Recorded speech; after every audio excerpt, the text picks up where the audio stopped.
And so this is a 5-minute Shakespeare. Or 5-minute Hamlet. Whatever. Very short. What I want to talk about a little bit is intersubjectivity. Intersubjectivity seems to be in the air. Last night, Ed and Sarah talked about jazz and intersubjectivity, which I was very keenly interested in. And Robin Brown, who I'm standing in for right now, is actually going to give us a paper on post-analytic intersubjectivity. Post-Freudians are one of the groups that have gotten interested in intersubjectivity. Unfortunately, you can't, if you're an English-speaking person, you probably can't read it. Actually, believe it or not, Husserl, this is very informal. Husserl was interested in intersubjectivity. It was part of his phenomenology. And Heidegger was also shifted the emphasis from epistemology to being. And then when you get down to the existentialists, Martin Buber and Tao, I mean, that's really about intersubjectivity when you read Buber and you think about what he was talking about. So I'm working on a paper on intersubjectivity. It's the third in a series of sort of serious, silly papers. The first one is on the scope of consciousness studies. They're all three available, by the way, on Amazon, or not Amazon, I mean academia.edu. And then there's one that you may have seen called Consciousness, the Damnedest Thing, the Young Person's Guide to the Original Experience, obviously from the music piece. And this is the most recent one, Consciousness, Collective Consciousness, Enlightenment, and Collective Enlightenment. And the reason I have this title and this topic is I was invited, along with Irvin and some others, to contribute to a journal, expanded online journal, you can find it, articles on collective consciousness. And I asked the editor, what's that? He said, I don't know, I'm going to read the article to find out. So I have no idea what the other people are writing about, and I kind of didn't know myself. But I did a little Googling, and collective consciousness well, let's start with consciousness. What we got is four fuzzy sets here. We got consciousness, we got collective consciousness, we got enlightenment, and collective enlightenment. So I'll just rattle on a little bit about that. As Jonathan tells me I shouldn't lecture, I should be available for interruption, so maybe he'll interrupt. Jonathan. Right here. Oh yeah, well I'm waiting for you to interrupt. So, consciousness, what is it? That's a real fuzzy set, and I stick to the simplest definition I know of, and it's not one anybody else has really used so far in the conference, and that's the old what it's like. You know, it was Nagel. So what it's like to be a bat. He wrote this article. It's like something, we don't know what, but it's like something to be a brown bat, like nothing to be a baseball bat. So a real basic definition of consciousness is what it's like to be here, right now, sitting in that chair, tasting whatever you're tasting with your mouth, or not tasting, so it's just what it's like. If you weren't conscious, the chair is not conscious. It's not like anything to be that chair, but it's like something to be you. So this is a fundamentally subjective definition of consciousness, and Dave goes on to write that anybody who writes about consciousness and leaves out the subjective dimension is, well, it's kind of crazy. I don't want people to do.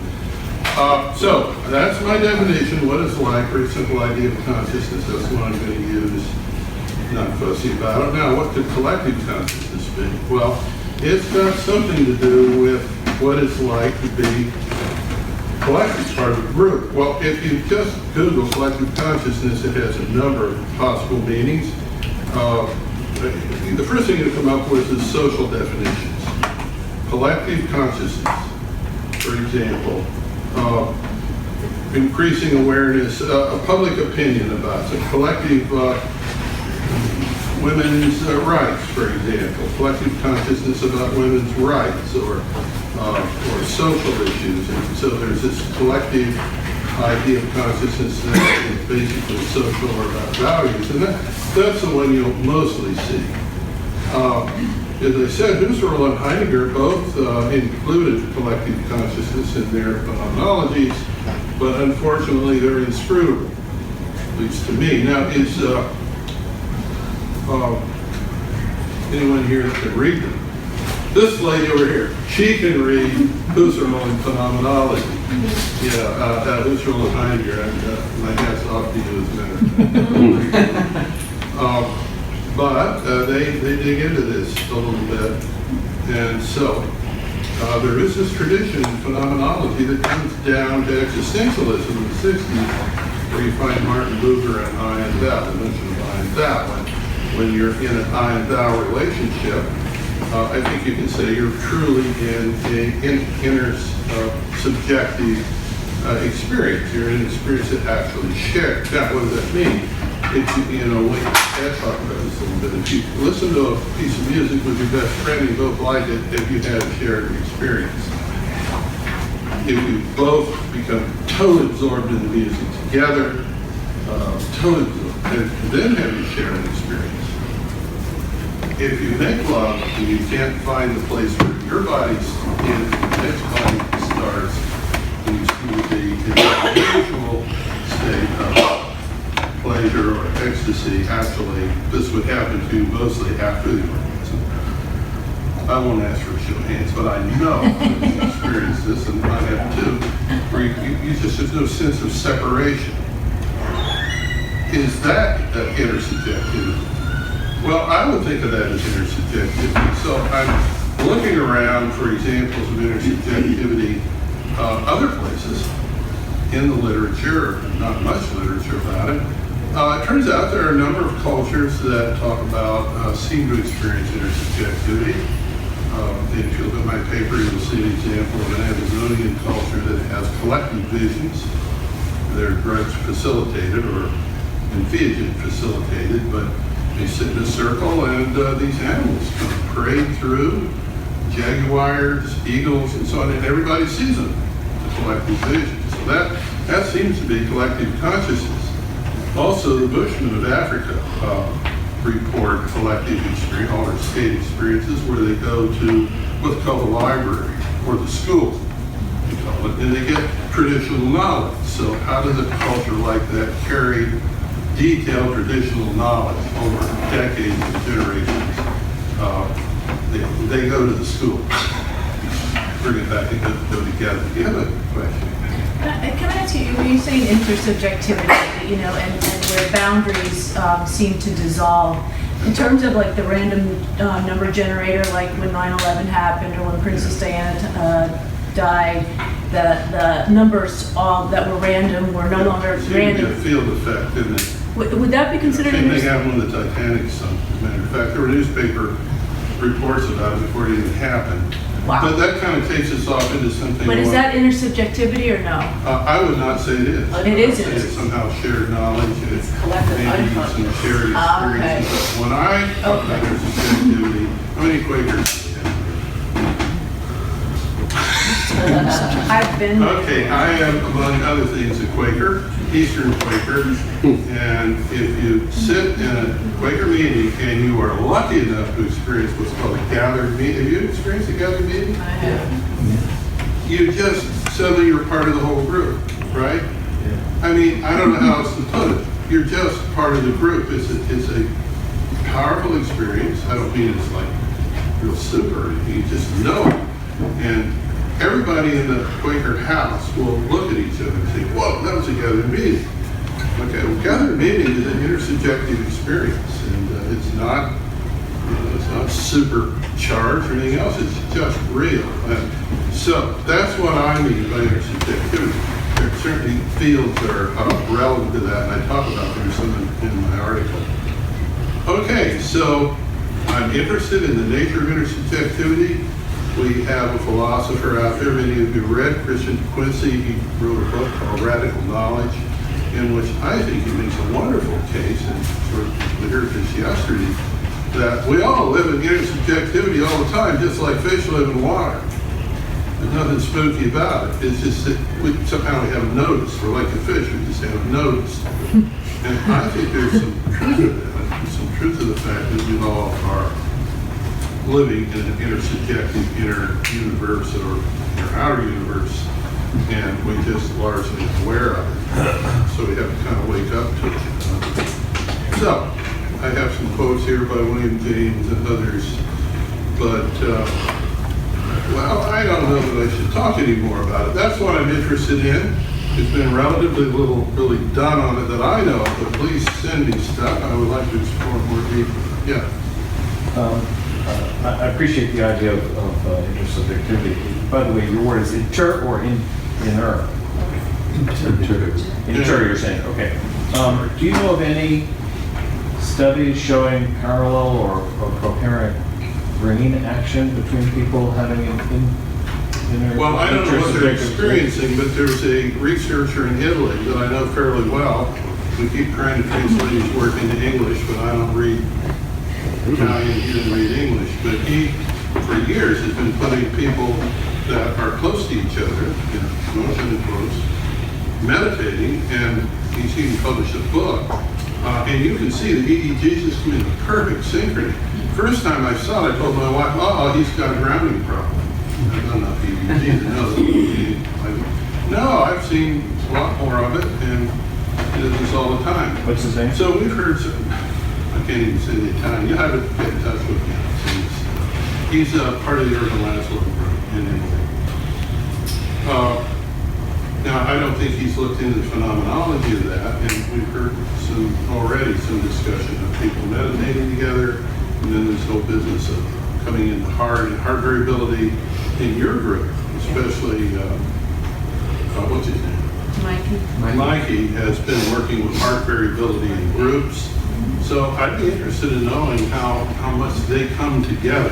In fact, we heard it in the movie last night, whether that reaches a phenomenological level. I took a course with Gary Lackman, Gary, and he talks about dual consciousness.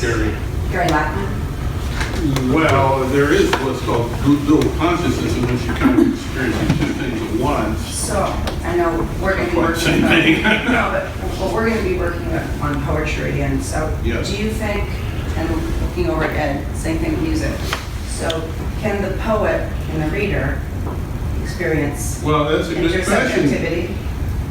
We'll have to figure that out. That'd be cool, right? It's interesting. What about the Nuremberg rallies or rock concerts? Well, that's an interesting question too, because as Carl Jung wrote about this group mind, and in the rise of the Third Reich, of course, we got shadow involved.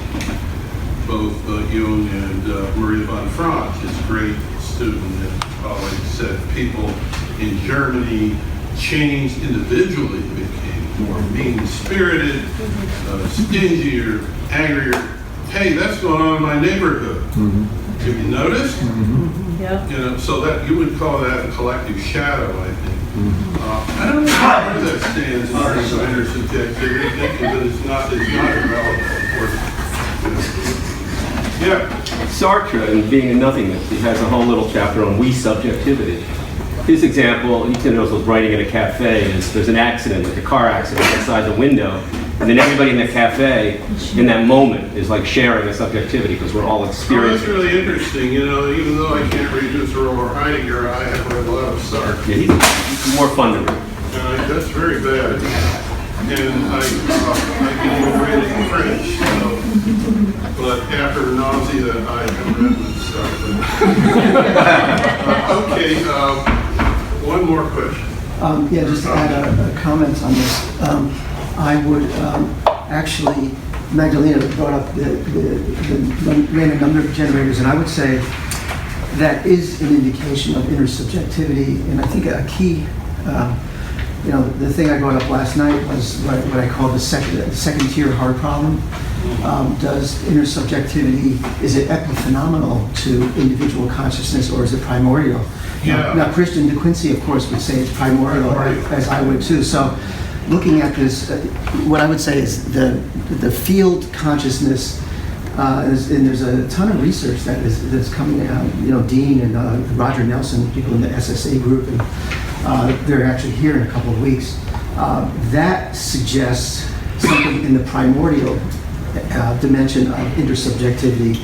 And what I'm hearing you're discussing in terms of experiences, people's experiences could be interpreted from both perspectives. You could say, you talk about the lovemaking and that kind of thing. That could be viewed as, well, yes, there is intersubjectivity, but it's epiphenomenal, and somehow when individuals tune in, somehow this is a collective emergent property and I would say there's, from my standpoint, there's something like that happens, but I think that happens against, I think this is huge, against a backdrop of primordial intersubjectivity in the cosmos. One very quick comment about that, and then we got lunch. In William James' day, people were studying consciousness even more deeply than they are now, except in the lab. And William James and Frederick, what's his name, Myers in Europe, and other great psychologists at the time, almost all of them, believed in cosmic consciousness. They used the term, and William, I have a quote in my paper, but it's time for lunch, but William James uses this metaphor, as many of you have heard, the trees are separate in the forest, they whisper to each other from between leaves and trees, but underneath their roots are entwined, and then he moves on to a second metaphor of islands connected together in the seafloor, part of the same structure. And then he refers to it as collective consciousness.